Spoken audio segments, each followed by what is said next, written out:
It happened at Mrs. Gable's wake, a Tuesday. Rain lashed the windows of the small community hall. Inside, the air was thick, heavy with unspoken words and the scent of lilies. I didn't know her well, just a neighbour. Polite nods over the garden fence. Yet I felt a duty to be there, to offer condolences I didn't quite own. Her son, Thomas, stood near the closed coffin. His shoulders were slumped. A profound sadness radiated from him. It was almost visible. A dark, shimmering cloud, an invisible weight pressing down on him, making the very air around him feel heavy. I watched, unsure what to do. I approached him slowly. Words of comfort felt hollow, empty. What could I say? "I'm sorry for your loss." Everyone said that. It meant little. As I reached out to touch his arm, a strange impulse took me, not a thought, more like a sudden deep hunger. A peculiar emptiness inside me yearned. It was a sensation I had never known before, primal and demanding. The air between us seemed to crackle with an unseen energy. His grief was a palpable thing, a storm contained within his shaking frame. It called to something deep within me. My hand touched his sleeve, and then it happened. A rush, like cold water but not wet, like shadow but not dark. It flowed from him, into me, a torrent of pure, unadulterated sorrow. His sorrow, I felt his loss. The empty chair at breakfast, the silent phone, the memories of a life now ended. It was overwhelming, a deluge of another's pain flooding my senses. For a moment I thought I would collapse under its sheer intensity, the raw, unfiltered emotion of his bereavement. It was terrifying, yet something else too. Then just as quickly it was gone. Thomas straightened, just a little. A flicker of something like relief crossed his face. He blinked. He looked at me, a faint, puzzled smile. "Thank you for coming," he said. His voice was still sad, but lighter. The crushing weight seemed lifted from him, and I felt full, not happy, but satiated, like I'd eaten a meal I hadn't known I craved. The sorrow was inside me now, a quiet hum, a new, strange tenant in the chambers of my heart. I had tasted grief, and a part of me, a secret, hidden part, found it strangely nourishing. The days that followed were peculiar. The memory of that strange feast lingered. Thomas's grief sat within me, not as a burden, more like a quiet companion, a warmth. It was his mother's love for him, his love for her, the pain of her absence, all distilled into an essence I now carried. I saw him a week later. He was tending his roses. He smiled, a genuine smile. He said he was feeling much better, as if a great weight had been inexplicably lifted. He didn't know, of course. He didn't know his sorrow now resided within me, a gentle echo. I started to wonder, was it a fluke, a trick of tired senses? I sought out sadness, not maliciously, curiously. I found a woman weeping on a park bench. Her dog had run away. Her despair was a sharp, jagged thing. I sat beside her, offered a tissue, a gentle touch on her hand, and again that rush. Her frantic worry, her fear, it poured into me, leaving her calmer, a little dazed but hopeful. The sharp edges of her panic softened. She thanked me, her eyes clearer, and I walked away carrying her small, sharp grief, feeling that strange, satisfying fullness once more. The ability was real. I could consume grief, I could take it from others, and it felt good. Not in a cruel way. It felt like I was helping. Truly helping. People unburdened themselves to me, often without knowing what was truly happening.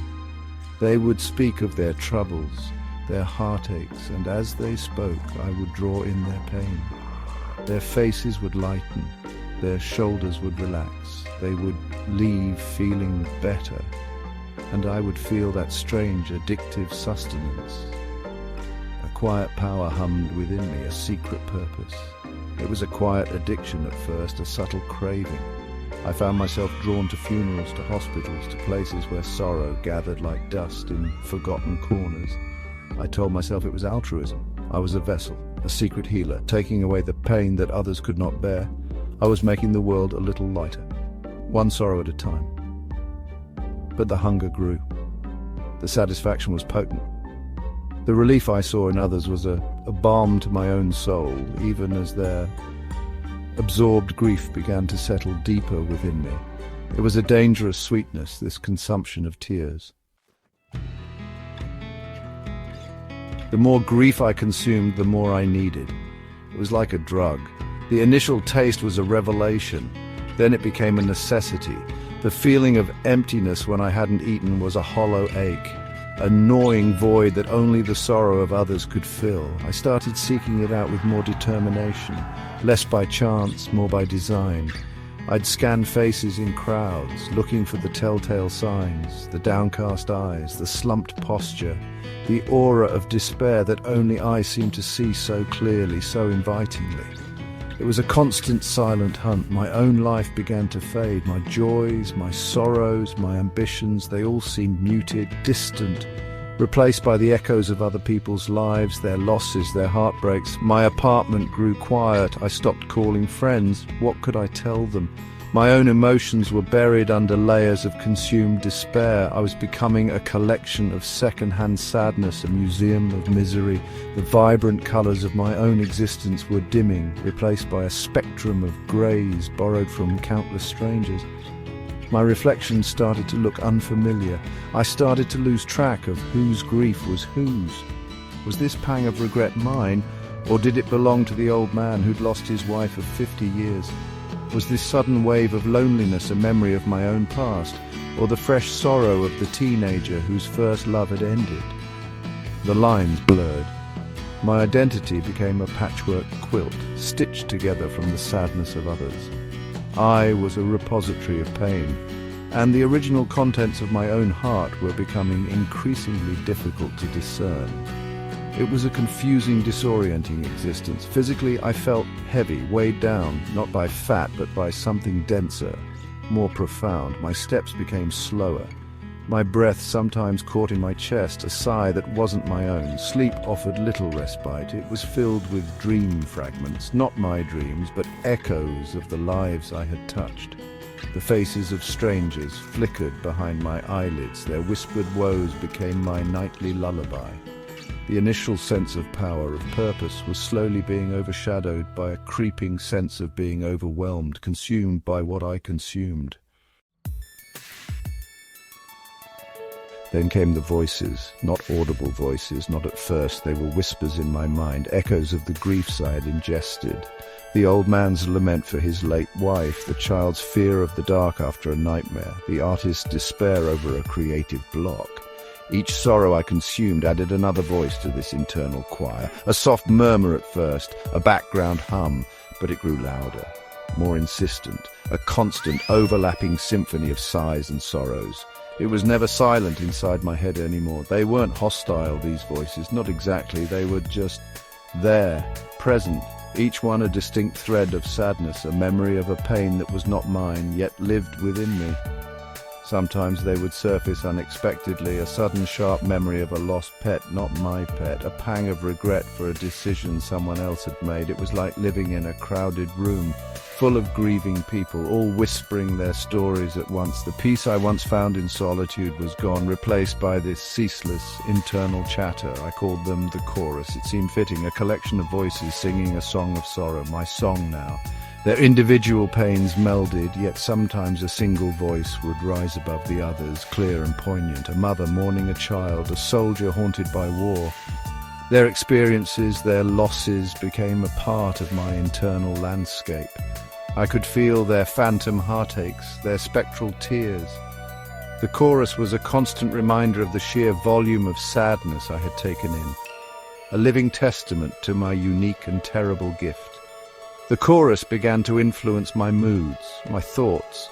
If a particularly strong grief was fresh, its voice would dominate. I might feel inexplicably angry, mirroring the frustration of a man who'd lost his job, or deeply melancholic, reflecting the quiet despair of an elderly woman alone in her home. I was losing myself to them.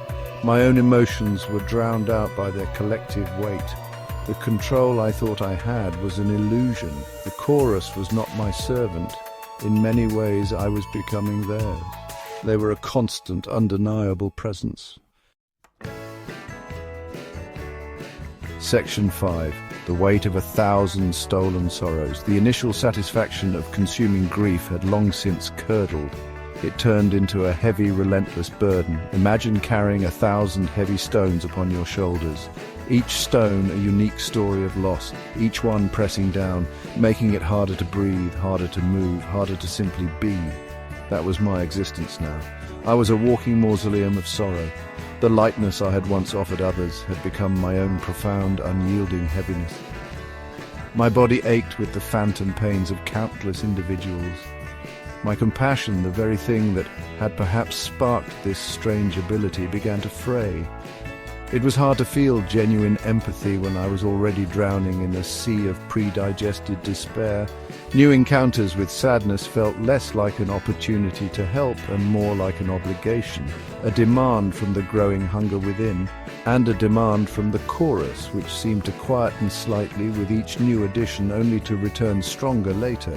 The act of consuming grief became mechanical, a desperate attempt to manage the cacophony in my head. The moral lines I had once drawn became hopelessly blurred. Was I truly helping people, or was I just feeding an addiction, taking something precious from them, even if it was painful? Grief, I was slowly beginning to understand, was not just an absence, it was a presence, a testament to love, a mark left by a significant connection. By taking it, was I robbing them of a part of their healing, a part of their humanity? These questions haunted me, adding another layer to the already immense weight I carried. Sleep offered no escape. The dreams were more vivid now, more intrusive. I lived through the final moments of strangers. I felt their deepest regrets. I woke up exhausted, tears on my cheeks that were not my own. My reflection showed a stranger, haunted eyes, a face etched with the sorrows of 100 lives. I was disappearing, fading away under the crushing accumulation of other people's pain. The chorus never slept. It whispered, it wept, it sighed, a constant reminder of the cost of my terrible gift. The control was gone completely. There were times I'd find myself reaching out, unconsciously, touching a stranger in a shop who looked vaguely troubled. The grief would flood in before I even registered the intent. It was an automatic response now, a reflex, like breathing. Only instead of air, I was inhaling despair. The hunger was insatiable. The chorus screamed for more, a discordant choir demanding to be fed, its individual voices merging into a single, desperate wail that echoed the hollowness within me. My physical health deteriorated rapidly. I was perpetually tired. My skin was pale, my hair lank, food tasted like ash. The vibrant energy of life seemed to drain out of me, replaced by the cold, heavy presence of consumed sorrows. Doctors were baffled. They ran tests, found nothing. How could they? My ailment wasn't of the body, not truly. It was of the soul. A soul overburdened with feelings that didn't belong to it. I was a ghost, animated by the grief of others, a vessel filled to bursting. There were moments of terrifying clarity, moments when my own consciousness would surface, gasping for air amidst the suffocating tide of the chorus. In those moments I would see what I had become. A monster, a grief junkie, pathetic and horrifying. The guilt was a fresh agony, sharper than any consumed sorrow, because this pain was mine, wholly mine. The realization of what I had done to myself and then potentially to others was a devastating blow. I had sought to alleviate suffering, but I had only managed to multiply it within myself. I tried to stop, I truly did. I locked myself in my apartment, avoided people, but the hunger, the chorus, they were relentless. The emptiness would grow, the whispers would become shouts, demanding, agonizing. It was easier to give in, to find someone, anyone, to take their pain, to quiet the storm inside, just for a little while. Each act of consumption was a surrender, a defeat, pushing me further down, deeper into the abyss of stolen sadness. I was drowning, and the water was made of other people's tears, tears I hadn't even shed myself. One afternoon, desperate and broken, I found myself near a children's hospital.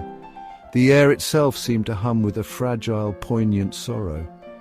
I saw a young woman sitting on a bench outside. Her face was a mask of quiet devastation. Her shoulders shook with silent sobs. I approached her, the familiar hunger stirring, the chorus rising in anticipation. I was about to reach out to perform the familiar, dreadful ritual. This was a deep grief, a potent one. It would silence the voices for a while. As I drew closer, I heard her whisper. Just a few words. I miss his laugh, his silly songs. She clutched a small, worn teddy bear. And then something shifted within me. A crack appeared in the wall of noise that the chorus had built. Through that crack, I didn't just feel her pain. I felt the love, the immense, fierce, beautiful love she had for her child. The grief wasn't just an emptiness, it was a measure of that love. It was the shape of love. Now that its object was gone, it was precious, sacred. In that moment, I understood. Grief was not a poison to be removed. It was a part of love. The part that endured after loss. To consume it was to consume that love, to diminish its sacredness, to steal the very essence of what it meant to be human, to connect, to care so deeply that absence left an aching void. The chorus in my head for the first time sounded not just like sorrow, but like 1,000 stolen love songs, twisted and muted, their beauty perverted by my consumption. I recoiled. I didn't touch her. I couldn't. For the first time, the thought of taking her grief felt like a desecration, a violation. The hunger was still there, the chorus still clamored. But this new understanding was a shield, a fragile one, but a shield nonetheless. I saw the woman not as a source of sustenance for my terrible affliction, but as a fellow human being, cradling something immensely precious in her broken heart. Her grief was hers. Her love was hers. It was not mine to take. This realization was a painful yet vital turning point. The path away from consumption was harder than the descent had been. The chorus fought back, the hunger clawed, but the image of that mother, her love intertwined with her sorrow, stayed with me. It became my anchor. I knew I couldn't simply expel the griefs I had taken. They were a part of me now. But perhaps I could change my relationship with them. Perhaps I could honor them, instead of just letting them fester and feed my addiction. It was a daunting task to face the multitude within. I started small. I found a quiet place, a small sunlit room. I focused on one voice from the chorus, the old man who'd lost his wife. I didn't try to silence him. I listened. I let his sorrow wash over me, but this time I looked for the love beneath it, the 50 years of shared laughter, the quiet companionship, the memories. I acknowledged his pain.